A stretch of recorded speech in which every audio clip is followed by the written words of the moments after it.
바리새인들이 예수님께 이런 질문을 던졌습니다. 당신이 메시아인 표적이 무엇입니까? 그 표적을 좀 보여주십시오 라고 질문을 던졌을 때에 예수님께서 이런 놀라운 말씀을 하셨습니다.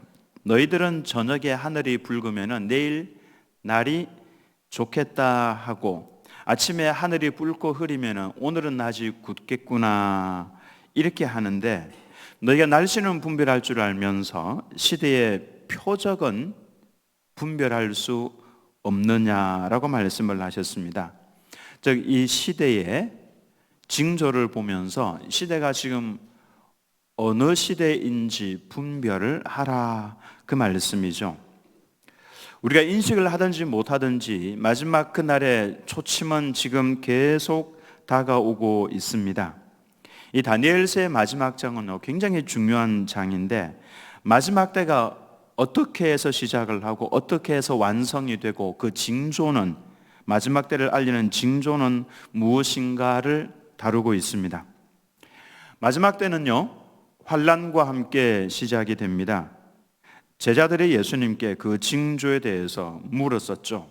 예수님의 대답은 아주 명확했습니다. 마태복음 24장 3절에서 8절 말씀을 보시면, 예수께서 감람산에 앉으셨을 때에, 이 감람산은요, 감람산에 앉아서 오른쪽을 딱 돌아보면 예루살렘이 성에 보입니다. 지금은 그 황금돔, 반짝반짝 빛나는 황금돔이 바로 눈앞에 보이죠.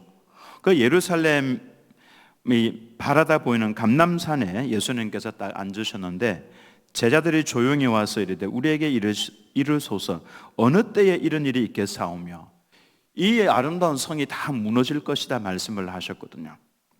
어느 때 이런 일이 있겠사오며 또 주의 임하심과 세상 끝에는 무슨 징조가 있사오리까.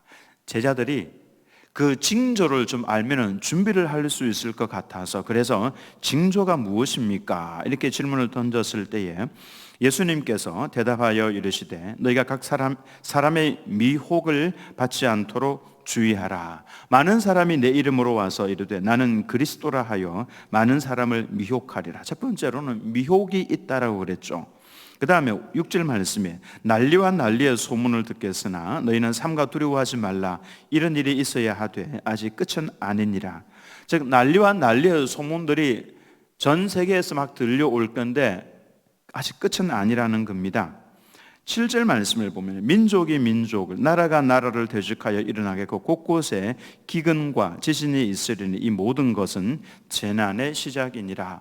예수님 재림하실 그 마지막 때가 되기 전에 이와 같은 일들이 일어난다라고 했습니다. 민족이 민족을, 나라가 나라를 대적하여서 일어납니다. 지금 전쟁이 일어나고 있는 곳이 어디가 있습니까? 미얀마에 보면요, 지금 계속해서 내전 상태입니다. 미얀마. 그래서 그 안에서 같은 그 동족끼리 죽고 죽이는 이 사건들이 계속 일어나고 있죠. 러시아와 우크라이나가 지금 전쟁 중에 있는데, 좀 전쟁이 좀 오래됐습니다. 갈수록 굉장히 전쟁이 더 양상이 커져가는 양상입니다.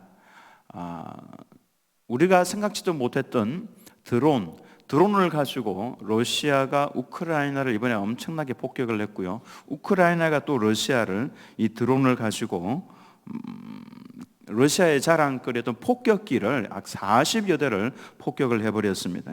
갈수록 커져가고 있죠. 후티 반군과 미국의 전쟁이, 또 이스라엘의 전쟁이 있죠. 이스라엘과 팔레스타인의 전쟁이 계속 진행이 되고 있습니다. 인도와 파키스탄의 전쟁 일어났다가 잠시 소강 상태지만 또 언제 터질지 모르는 그 무기들을 지금 다 갖추고 있는 거죠. 그리고 중국이 대만을 복속시키기 위해서 전쟁을 준비하고 또 전쟁의 징조들을 가지고 있습니다. 북한과 우리나라도 지금 잠재적으로 전쟁 속에 들어갈 가능성이 있는 나라죠.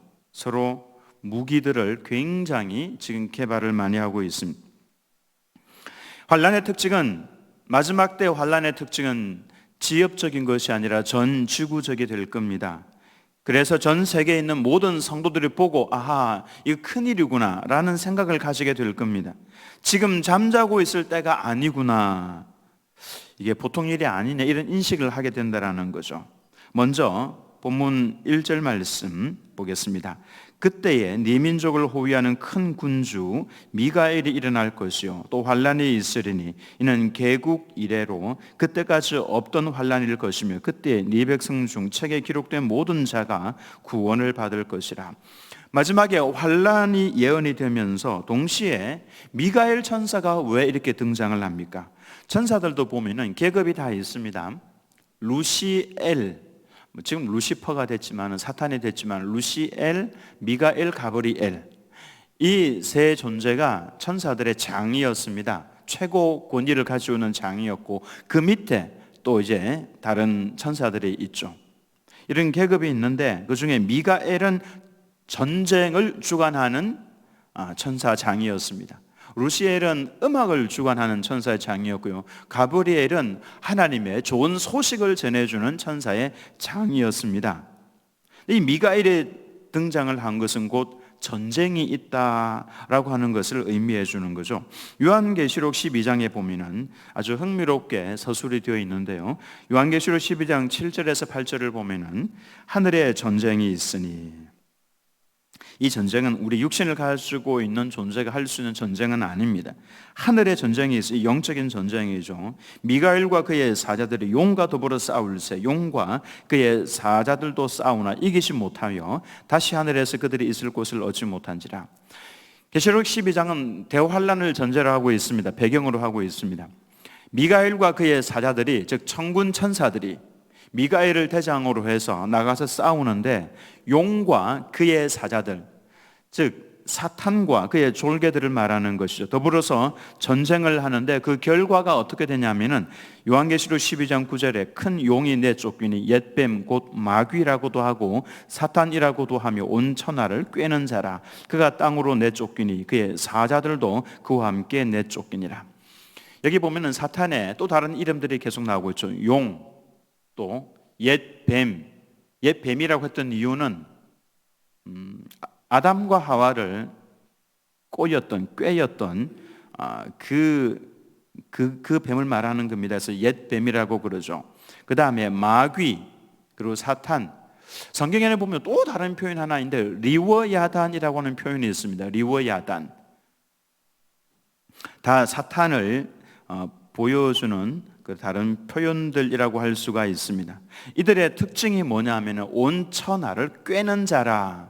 꿰다라는 게 무엇입니까? 꿰다라고 하는 것은 꼬인다라고 하는 것이죠. 그 사람의 정도에서 벗어나도록 꿰는 것이죠. 사탄이 그 역할을 한다라고 하는 것입니다. 이들이 어디로 내어 쫓기냐면 땅으로 내어 쫓깁니다. 땅. 하늘과 반대되는 개념의 땅입니다.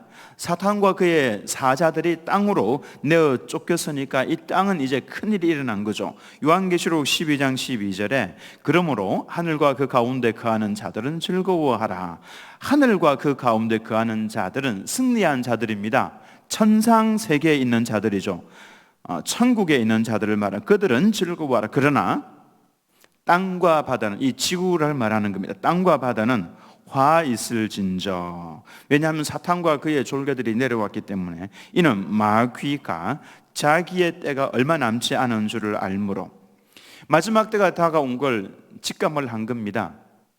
이제 끝날 때가, 이 역사가 끝날 때가 됐구나, 예수님이 재림하실 때가 되었구나 라고 하는 것을 아는 것이죠. 그래서 때가 얼마 남지 않은 줄을 알므로 크게 분내어 너에게 내려갔습니다 하더라. 크게 분내어, 화가 잔뜩 나서 내려왔습니다. 왜 내려왔냐면은 이 땅에 있는 성도들과 싸우려고, 성도들 할 수만 있으면 성도들도 무너뜨리고 세계를 엉망으로 만들어 버리려고. 그러니까 이 보이지 않는 영적인 존재, 이 사탄은요, 지혜롭게 말로 할 수 없습니다. 엄청난 능력을 가지고 있고 심지어는 하늘에서 불이 내려오게 하는 이적도 행할 수가 있고 또 엄청난 지혜를 가지고 있으니까 요놈이 전 세계에 아주 인간이 생각을 할 수 없을 정도로 깊이 관여해서 세상을 자기의 손아귀에 넣고 요리조리 조리를 할 겁니다. 그러니까 이 악한 자가 세상을 무너뜨리기 위해서 좀 내려온 거죠. 그래서 이 세상에는 화가 있을 겁니다. 특별히 이 루시퍼는 천국에서 음악을 주관하는 그런 천사였죠. 그래서 이 땅 위에 내려와서 지금 음악 속에 사탄의 요소들을 엄청나게 넣어두었습니다. 예술 속에 사탄의 요소들을 많이 넣어두었죠. 그래서 여러분 아무 노래나 함부로 부르시면 안 됩니다. 특별히 요즘에 유행하는 이런 유행가들 조심해야 됩니다. 영화도 분별해서 봐야 됩니다. 보면서도 이거 사탄적인 요소 다 분별해낼 수 있어야 됩니다. 그렇지 않으면은 그냥 안 보는 게 좋죠. 노래도 마찬가지입니다. 자신도 모르는 사이에 살짝 넘어가게 되어 있습니다. 그 정도로 아주 교활하게 음악과 예술 속에 사탄적인 요소를 다 집어넣어 두었습니다. 오늘 그 이야기를 다 하려고 하는 것은 아니기 때문에 여기에서 지나가도록 하겠습니다. 그래서 이 지구상에 사람과 사람 사이에, 교회와 교회 사이에, 민족과 민족 사이에 분열이 일어나고 그 가운데 서로 대적하고 격동, 혼란, 갈등, 이 배후에는 사탄의 영적인 세력이, 이 사탄의 최후의 발악이 그 뒤에 있다라고 하는 것을 우리가 기억을 해야 합니다. 이걸 눈으로 보면요, 이건 내가 이래서는 안 되겠구나, 엎드려서 기도하게 됩니다. 요한계시록 12장 13절 보면은 이제 이건 해석을 하지 않으면 이해할 수 없는 상징적인 표현인데요. 용이 사탄을 말하는 거죠. 자기가 땅으로 내쫓긴 것을 보고 남자를 낳은 여자를 박해하는지라. 여자가 남자를 낳으리라, 이런 표현을 하고 있죠, 성경에. 남자는 바로 그리스도를 말합니다. 예수님을 낳은 여자. 이 여자는요, 누구겠습니까? 이스라엘을 말합니다. 이스라엘. 왜냐하면 예수님은 어디에서 나왔냐 하면은 유대인들 중에서 나왔습니다. 그래서 사실 유대인들은 내 아들 중에 메시아가 있지 않을까, 이와 같은 생각들을, 기대감을 다 가지고 있었습니다. 남자를 낳은 여자를, 즉 메시아를 낳은 이스라엘 백성들을 박해를 합니다. 즉 마지막 대환란의 시기에 사탄이 굉장히 집중적으로 핍박할 민족이 바로 유대인이 된다라고 하는 것이죠. 근데 지금도 이스라엘은 시간이 갈수록 전 세계인들의 미움털이 될 겁니다. 미움거리가 되고 있습니다. 지금 팔레스타인을 계속해서 막 공격을 하니까 왜 힘없는 그 사람들을 공격을 하느냐, 그래서 영국도 반발을 하고 있고요. 주변에 있는 나라들이, 또 전 세계에 있는 많은 사람들이 이스라엘 왜 그러냐고, 유대인들 왜 그러냐고 막 그렇게 반발을 하고 있는 중에 있습니다. 근데 하나님께서 사실 유대인들을 그대로 내버려 두시지는 않습니다. 여러분, 유대인들을 무시하면 안 됩니다. 이스라엘은요, 누가 뭐라고 그래도 하나님의 장자입니다. 하나님께서 선택하신 민족이었고요, 버리지 않습니다. 이방인들은요, 아무리 잘해도 차자입니다. 차자가 잘한다고 해서 장자를 버리는, 장자를 미워하는 부모가 있느냐면 없습니다. 장자, 하나님의 장자인데 하나님께서 유대인을 버리신 적이 없습니다. 우리가 영적인 이스라엘이라고 이야기를 하죠. 그런데 우리는 차자입니다. 차자. 장자는 이스라엘이죠. 자, 요한계시록 12장 14절에서 17절 말씀을 보시면 그 여자가 이스라엘을 말합니다. 큰 독수리의 두 날개를 받아, 이게 하나님의 특별한 능력을 말합니다. 하나님께서 아마도 그 대환란 기간 중에 이와 같은 독수리의 두 날개, 하나님의 크신 그 능력으로 광야 자기 곳으로 날아가 거기서 그 뱀의 낯을 피하여 한 때와 두 때와 반 때를 양육받으며, 그 뱀은 사탄을 말하죠. 이스라엘을 핍박하는 사탄. 근데 하나님께서는 이스라엘을 큰 능력으로 광야로 데리고 가시죠. 광야는요, 이스라엘 백성들이 40년간 광야 생활하면서 하나님의 영광을 보고 하나님의 임재 가운데에서 하나님을 보고 배웠던 장소가, 하나님의 음성을 들었던 장소가 광야죠. 거기가 교회가 있어야 할 곳이다. 이스라엘 백성들이 있어야 할 장소가 거기다라는 것이죠. 뱀의 낯을 피하여서 한 때, 두 때, 반 때, 한 때는 1년, 두 때는 2년, 반 때는 6개월, 즉 3년 6개월을 광야에서 하나님의 보호를 받으면서 그곳에서 훈련을 받는다라고 하는 것이죠.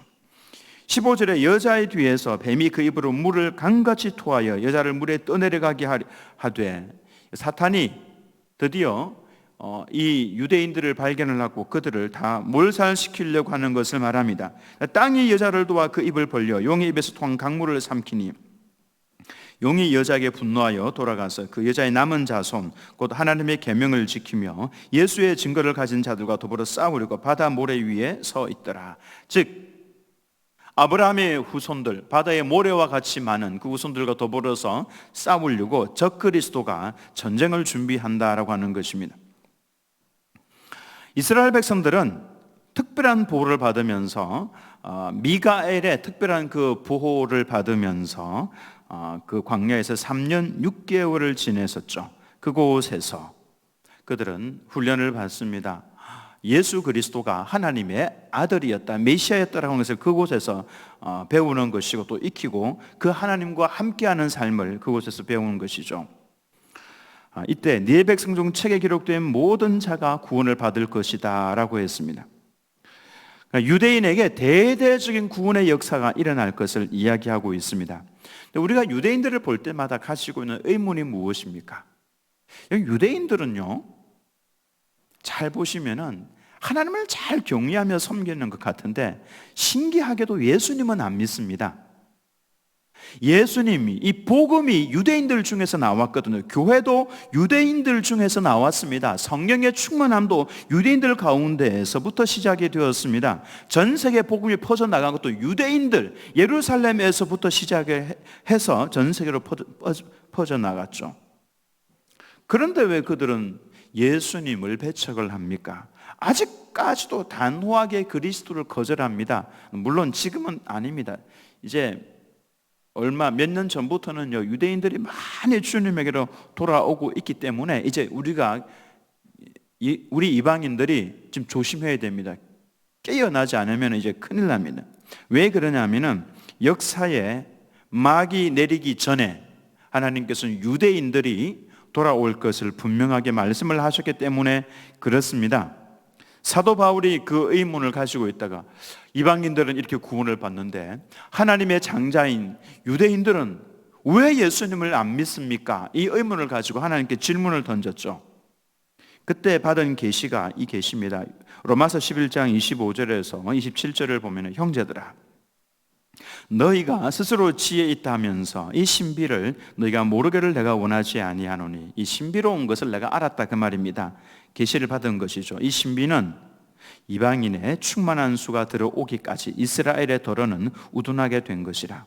이방인의 충만한 수가 들어오기까지, 즉 이방인들에게 복음이 퍼져가서 이방인들이 예수님을 믿게 됩니다. 근데 그 이방인들이 다 예수님을 믿고 나중에 그 수가 차면은 이방인들 중에서 예수님을 믿기로 작정된 자들이 다 믿게 되면은, 그 말입니다. 이방인의 숫자가 다, 믿는 자의 숫자가 다 차면은 그때까지는 이스라엘이 우둔하게 되어 있다. 우둔하게 되어 있다는 게 이 무슨 말씀이냐면, 다른 성경에는 이렇게 표현이 되어 있습니다. 보아도 보지 못하고 들어도 듣지 못하고 마음으로 깨닫지도 못하는, 그래서 우둔하게 된 겁니다. 눈앞에서 예수님께서 이적을 행하시고 물리를 걸어가시고 죽은 자를 살리시고 그리고 공중으로 승천해서 올라가시는 것을 눈앞에서 보고 들었음에도 불구하고 마음이 우둔해져서 뭐라고 그러냐면은, 그래서 그게 뭐가 이렇게 반응을 한다라고 하는 겁니다. 보아도 진짜는 보지 못하는 것이죠. 들어도 듣지를 못하는 겁니다. 26절에 그리하여 온 이스라엘이 구원을 받으리라. 기록된 바 구원자가 시온에서 오사 야곱에게서 경건하지 않은 것을 돌이키시겠고 내가 그들의 죄를 없이 할 때, 이 마지막 때를 말합니다. 그들에게 이루어질 내 언약이 이것이라 함과 같으니라. 즉 이방인들의 충만한 숫자가 들어오면은 이제부터 어떤 역사가 일어나냐면, 유대인들에게로 그 복음이, 이방인에게 갔던 그 복음의 물길이 이제는 이방인들에게는 닫혀버립니다. 그리고 유대인들에게로 간다라고 하는 것이죠. 그래서 유대인들을 하나님께서 돌이키실 것이다. 그들의 죄를 없이 해줄 것이고 그들 내가 구원시키겠다라고 말씀을 하시는 겁니다.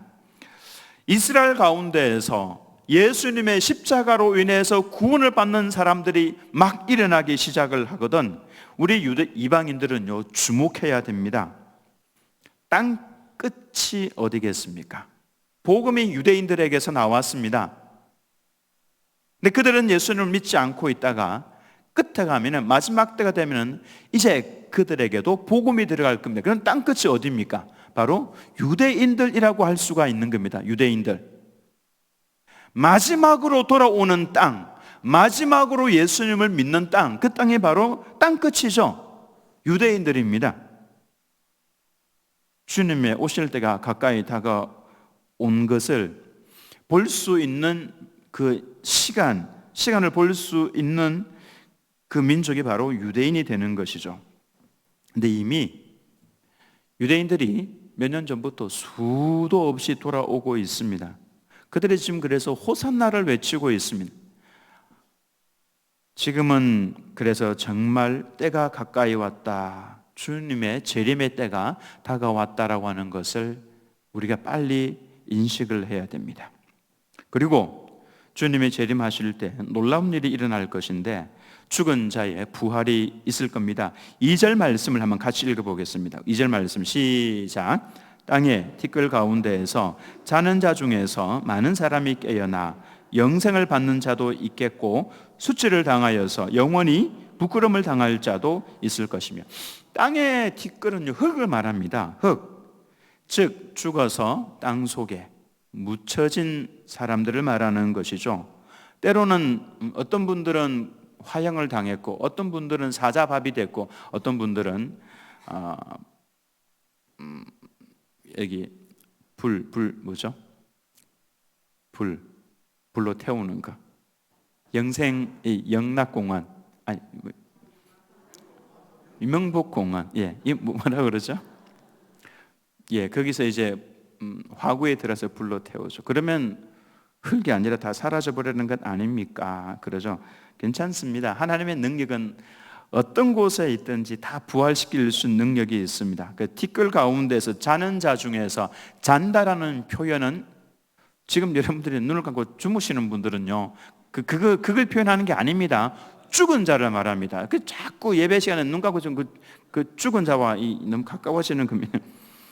자는 자 중에서, 즉 죽은 자들 중에서, 땅에 묻혀진 자들 중에서 많은 사람이 깨어나 영생을 받는 자도 있겠고 수치를 당하여 영원히 부끄러움을 당할 자도 있을 것이며 두 가지 종류의 부활이 있을 것이다라고 말씀을 합니다. 영광스러운 부활을 해서는 좋아서 춤을 추는 사람이 있을 것이고 수치스러운 부활, 내가 왜 부활을 했던가 이렇게 하는 사람도 있을 거라는 거죠. 예수님께서 여기에 대해서 이렇게 표현을 하셨습니다. 요한복음 5장 29절입니다. 중요한 구절이죠. 같이 읽습니다. 시작. 선한 일을 행한 자는 생명의 부활로, 악한 일을 행한 자는 심판의 부활로 나오리라. 혹시 여기에 조금 이상하다는 생각이 안 듭니까? 생명의 부활로 나오는 자와 심판의 부활로 나오는 자, 즉 죽었던 자들이 부활을 하는데 영광스러운 모습으로 부활을 하는 사람, 성도가 있고, 그 다음에 심판의 부활, 이제 죽었다, 이제는 막 절망 가운데서 부활을 하는 사람이, 살아나는 사람이 있을 겁니다. 자, 근데 여기에 선한 일을 행한 자는, 믿음이 있는 자는 생명의 부활로 이렇게 표현을 해야 되는데 그게 아니라 선한 일을 행한 자는 생명의 부활로 나온다라는 말씀을 하고 있죠. 믿음이 쏙 빠져버렸습니다. 믿음의 단어가 안 나온다는 것을 여러분 주목하셔야 됩니다. 예수님께서 또 다른 비유를 말씀하신 적이 있죠. 양과 염소로 나눌 때에 양은 창세로부터 하나님께서 너희를 위하여서 준비한 하나님의 나라를 상속하라 그러죠. 왜? 너희들은 믿음이 있었으니까 이렇게 표현을 하지 않습니다. 대신에 무슨 표현을 합니까? 너희들은 내가 병들었을 때 찾아와 보았고, 내가 배고플 때 먹을 것을 주었고, 내가 헐벗었을 때 입을 옷을 주었고, 내가 아파 누워있을 때 찾아와서 보았느니라, 이렇게 말씀을 합니다. 전부 다 그가 했던 일들, 선한 일들, 착한 일들을 이야기를 하고 있죠. 무슨 말씀이냐 하면은 믿음이 있는 자라고 이야기를 한다면은 그는 반드시 선한 일을 한다라고 하는 것입니다. 자, 옆에 계신 분 얼굴 한번 보시기 바랍니다. 과연 이분이 지금 선한 일을 하고 있는가를 한번 보십시오. 사기를 치고 있는지, 도둑질을 하고 있는지, 악을 행하고 있는지, 불평하고 원망하고 있는지 한번 잘 보시기 바랍니다. 여러분이 딱 보시면은 이분은 정말 영광스러운 부활을 할 수 있는 분이구나. 그게 딱 답이 나옵니다. 그게. 그래서 믿음이라는 단어가 나오지 않는 것에 주목을 하셔야 합니다. 두 사람이 맷돌을 갈고 있다가 한 사람은 데려감을 당하고 한 사람은 버려둠을 당한다, 이렇게 표현을 하고 있습니다. 두 사람이 맷돌을 가는 것은 저녁 식사 준비하는 거죠. 시어머니와 며느리가 맷돌을 같이 갑니다. 아마도 오늘 저녁 메뉴가 뭐겠습니까?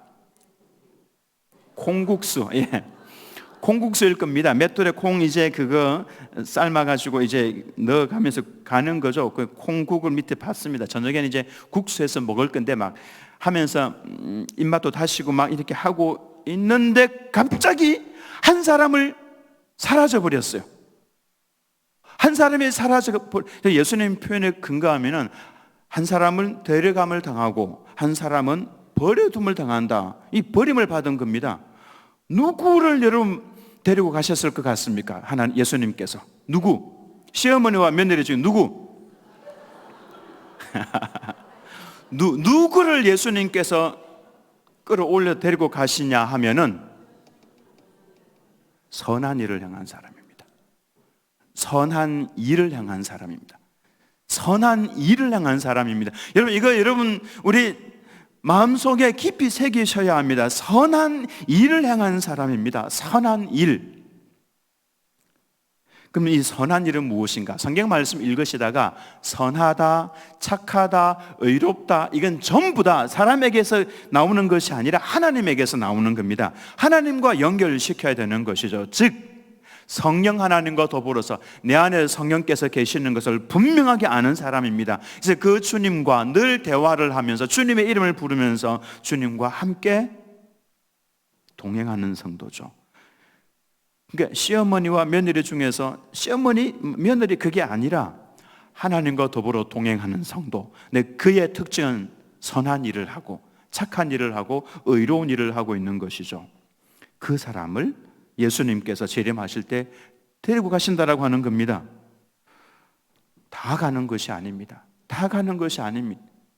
그 남은 사람은, 이 버려둠을 당한 사람은 어떻게 되겠습니까? 그때부터 막 두려움과 공포가 몰려오는 것이죠. 안타까워서 가슴을 치는 거죠. 우리 시어머니가 그렇게 할 땐 내가 정신 좀 차릴걸. 우리 며느리가 생명의 부활로 나오는 사람이 있을 것이고 수치스러운 부활을 할 사람이 있을 거라는 거죠. 자, 3절 말씀을 같이 읽겠습니다. 시작. 지혜 있는 자는 궁창의 빛과 같이 빛날 것이요 많은 사람을 옳은 대로 돌아오게 한 자는 별과 같이 영원토록 빛나리라. 이 마지막 때에 일어날 일들입니다. 지혜 있는 자가 누군지 한번 잘 보시오. 지혜 있는 자는 궁창의 빛과, 즉 우주의 빛과 같이 반짝반짝 빛이 날 거라고 하는 것이죠. 그럼 지혜 있는 자는 누굽니까? 10절 말씀을 보면은 잘 보시기 바랍니다. 다니엘서 12장 10절 말씀에 누가 지혜 있는 자가 딱 나옵니다. 많은 사람이 연단을 받아, 많은 사람이 나오죠. 근데 그분들이 연단을 받았습니다. 연단을 받은 결과가 뭐냐면 스스로 정결하게 하며 회개할 것이나, 그 다음에 악한 사람이 나옵니다. 악한 사람은 악을 행하리니, 악한 자는 아무것도 깨닫지 못하되 오직 지혜 있는 자는 깨달으리. 누가 지혜 있는 자냐면 깨닫는 사람입니다. 깨닫는 사람. 깨달았기 때문에 연단을 받으면서 힘들고 어려운 이 과정 거쳐가면서 깨달았기 때문에 무엇을 하냐면은 따라서 합니다. 스스로 정결케 하며. 그래서 희귀하는 자입니다. 스스로 정결케 하는 자. 그래서 누가 지혜 있는 사람이냐 하면은 깨닫고, 무엇을 깨닫습니까? 이거 내가 나를 지금 정결하게, 거룩하게, 깨끗하게 해야 되겠구나. 지금 때가 얼마 남지 않았기 때문에 정결하게 살아야 되겠구나 해서 희귀하는 사람입니다. 회개하는 사람. 회개하는 사람. 여러분, 예배와 즉 하나님을 만나는 것과 회개는요 직결되어 있습니다. 직결. 죄는 두 종류가 있다고 그랬죠. 하나는 부지 중에 짓는 죄가 있고 하나는 고범죄가 있습니다. 계획을 해서 짓는 죄가 있습니다. 우리 성도님들 다 죄는 다 똑같은 거 아니냐 이렇게 말씀을 하실 수 있는데 그 잘못된 겁니다. 그 잘못된 사상인 지식이니까 그거 버리셔야 됩니다. 죄는 똑같은 거 아닙니다. 부지 중에 있는 죄가 있고요, 부지 중에 짓는 죄가 있고 고범죄가 있습니다. 그래서 이 부지 중에 짓는 죄는요 사함을 그래도 쉽게 받을 수 있습니다. 그래서 하나님 저를 용서해 주십시오, 제가 잘못했습니다 라고 하면은 사함을 받는 거 있습니다. 그래서 이거는 물두멍에 가서 손을 씻는 겁니다. 성전에 들어갈 때마다 씻는 겁니다. 그래서 여러분, 제가 부탁드리는 대로 한번 해보시기 바랍니다. 하루를 살아가는 동안에 내 마음속에서 악한 생각이 올라왔습니다. 그리고 조금 전에 내가 대화를 하면서 악한 말을 했습니다. 잘못된 걸 했습니다. 그러면은 바로 돌아서서 하나님 잘못했습니다, 저 씻어주십시오, 저 정결하게 살고 싶습니다, 하나님의 거룩한 자녀로 살고 싶습니다. 그는 정말로 구원받은 하나님의 백성으로 증표를 가지고 있는 사람입니다. 여러분 하루에 12번도 더 하나님 용서해 주십시오 라고 한번 해보십시오. 그는 정결한 사람입니다. 그러나 저 사람의 것을 내가 빼앗아야 되겠다 계획을 하고 현장 답사도 가고 그리고 계획을 해가지고 그 죄를 범했다. 이 고범죄가 되는 겁니다. 이 고범죄를 용서를 받을 때는요 하나님 제가 잘못했습니다, 용서해 주십시오 이렇게 해서 끝날 게 아니라는 겁니다. 그게 아니라고요. 다윗은 고범죄를 지어서 우리아의 바세바를 범했었고요, 그거 충동도 있었지만은 알고 있었습니다. 왜냐하면 병사가 갔다가 오고 또 갔다가 오고 그 시간들이 있었거든요. 금할 수 있는 길을 하나님께서 이미 열어주셨어요. 다윗 너 그러면 안 돼, 너 왜 그래? 근데 그거 다 무시해버렸죠. 그 다음에 우리아는 어떻게, 그 바세바의 남편 우리아는 어떻게 죽였습니까? 계획을 다 짜서 죽인 겁니다. 그때 다윗이 자신의 그 죄를 깨닫고 회개할 때 어떻게 했습니까? 하나님 용서해 주십시오, 손과 발을 씻고 땡 그렇게 하지 않았습니다. 어떻게 했습니까? 일주일을 통곡을 하면서 울었습니다. 통곡을 하면서 울었다고요. 하나님 제가 다시는 오늘도 기도하고 내일도 통곡을 하면서 침상에 떠나갈 정도로 통곡을 하면서 울었습니다. 다시는 그러지 않겠습니다. 그래서 그 뒤로는요 다윗은요 쳐다도 안 봅니다. 나중에 수넴 여자 아비삭을, 젊은 처자를 이 다윗이 늙어서 몸이 이제 춥고 하니까 데려왔죠. 손을 안 댔습니다. 다윗이 그때 이후로 엄청난 그 고통을 당한 이후로 그 회개를요 그냥 한 거 아닙니다. 손 씻고 하나님 용서해 주시 그렇게 한 거 아닙니다. 자기가 책임을 졌습니다. 그래서 범했던 바세바를 자신의 아내로 데리고 옵니다. 내가 당신 책임지겠다. 그 사후 조치들이 있는 것이죠. 차원이 다른 겁니다. 하나님께서 차원 다르게 대우하십니다.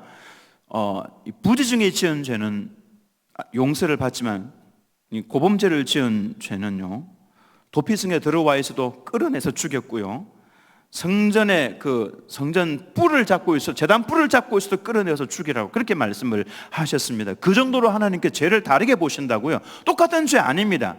따라서 하겠습니다. 죄는 똑같지 않습니다. 죄는요 이 마음에서 떠오를 때 처리를 해버리기 제일 좋은 겁니다. 행동으로 옮겼을 경우에, 이걸 2번, 3번 반복을 했을 경우는 돌아서는 것이 힘듭니다. 손해도 너무 많이 보고, 그러니까 통곡을 하면서 우는 겁니다. 하루만 그렇게 한 것이 아니라 그대 통곡을 하면서 다윗이 그렇게 울었습니다. 죄가 똑같은 게 아니라고요. 자, 그래서 스스로 정결하게 하는, 우리가 이 마지막 때를 살아갈 때에는 우리가 스스로 자신을 깨끗하게 하고 정결하게 하는 이 마음이 있어야 된다고 하는 것이죠. 이게 지혜 있는 사람입니다. 이걸 깨닫고 여러분 모두가 다 하나님 앞에서 스스로 정결하게 하는 우리 성도님들 되시기를 예수님의 이름으로 축원합니다. 천국에서 특별한 상을 받습니다. 하늘의 별처럼 빛납니다. 그리고 마지막을 준비하는 방법은요 또 한 가지가 더 있습니다. 바로 많은 사람을 옳은 대로 돌아오게 하는, 전도하는 삶이라고 할 수가 있습니다. 마태복음 13장 43절 말씀 같이 한번 읽겠습니다. 시작. 그때에 의인들은 자기 아버지 나라에서 해와 같이 빛나리라. 귀 있는 자는 들으라. 성령과 동행하는 사람을 의인이라고 그러죠. 주님께서 다 알아주십니다. 해와 같이 하늘에서 빛날 것이다. 주님께서 그렇게 말씀을 하셨습니다. 마지막 때 징조 하나를 더 알려주시는데요. 이제 마지막 4절을 읽고 말씀을 마무리하겠습니다. 시작. 다니엘아, 마지막 때까지 이 말을 간수하고 이 글을 봉함하라. 많은 사람이 빨리 왕래하며 지식이 더하리. 사람이 빨리 왕래하는 것이 마지막 때 징조입니다. 지금 더 빨리 갈 수 없을 만큼 교통이 빨라졌습니다. 사람들이 빨리 왕래합니다. 지식이 더하리라 그랬죠. 지식의 홍수를 넘어서 지금은 지식의 바다가 되었습니다. 어떤 것이든지 물어보면 답을 다 해줍니다. 여러분 요즘에 그 AI, 챗 GPT 어떤 건지 아십니까? 질문을 던지면요 답을 다 해줍니다. 제가 그 챗 GPT랑 좀 싸웠는데 GPT는요 화를 내지 않습니다. 저는 막 화가 나가지고 막 하는데 걔는 화를 안 내더라고요. 근데 그 다 믿으면 안 됩니다. 제 GPT한테 물어봤습니다. 제가 너는 하나님을 믿니? 그랬더니 저는 하나님을 믿을 수 없습니다. 그러다 자기는 데이터에 근거해서 답만 해주는 그런 존재라고 솔직하게 이야기를 하더라고요. 제가 이제 챗 GPT랑 끝말잇기를 한번 해봤습니다. 끝말잇기를 하면서 제가 뭐 김이념 그랬더니 념 하더니 념도 뭐 이런 걸 해요. 그 념도가 뭐냐 했더니 제가 만들어낸 단어입니다. 그렇게 이야기하더라고. 걔네들이 실수를 또 해요. 한 번은 이 끝말잇기를 하는데 지가 그러대요. 정다운 그래요. 정다운. 근데 그 정다운은 명사가 아닌데 왜 정다운 답을 하냐 했더니 아하 제가 실수했네요. 이렇게 이야기를 해요. 그러니까 걔들이 지식을 많이 가지고 있지만은 실수도 하고 틀리기도 하고 막 그래. 질문을 던지면은 그에 대한 답변을 일단 다 합니다.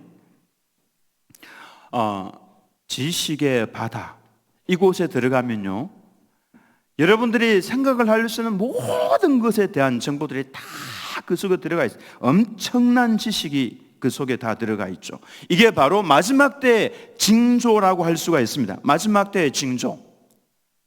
빨리 다니고 교통편이 굉장히 빨라집니다. 사람들이 빨리 왕래를 하고 지식이 엄청나게 많이 축적이 되는 것이죠. 지금이 바로 그래서 마지막 때라고 할 수가 있는 겁니다. 그 속에 파묻혀서 허우적거리고 있으면 안 됩니다. 때가 임박했습니다. 때가 임박한 이때 우리가 해야 될 것은 스스로 정결하게 하는 것이고 많은 사람을 옳은 대로 돌아오게 한 자는 별과 같이 빛난다고 그랬죠. 때가 얼마 남지 않았기 때문에 많은 사람들에게 복음을 전해야 되고 돌아오도록 해주어야 됩니다. 그리고 이것은 어느 순간 딱 막힐 때가 있을 겁니다. 이방인의 충만한 수가 들어온 그 순간이 있을 겁니다. 그때 이후로는 이제 복음이 더 이상 들어가지는 않을 그런 시기가 온다라고 하는 것이죠. 이 임박한 예수님의 재림의 때, 마지막 때에 우리 모두가 지혜롭게 스스로를 정결하게 하며 많은 사람에게 복음을 이야기해서 주께로 인도하는 그런 하나님의 백성으로 살아가시기를 예수님의 이름으로 축원합니다.